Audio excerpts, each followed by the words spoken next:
How to activate credit or debit card on Bank of America application. So first thing, make sure you have successfully logged into your Bank of America application and just tap on any of the checking account. Simply scroll down over here at the middle of your screen. So just tap on that debit card settings, where you can simply lock or unlock a card, order a new or replacement card, and more.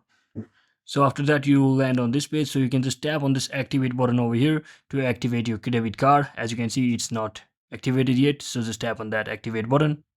And from over here, you just have to simply provide your card expiration date and simply click on card security code and just tap on this verify button.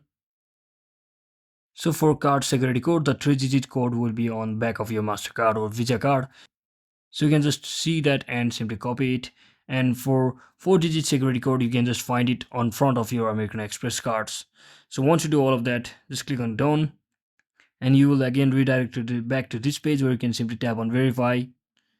And just like that, your card will be successfully activated. So that is it for today, guys. Thanks for watching. Don't forget to like and subscribe. See you on the next one.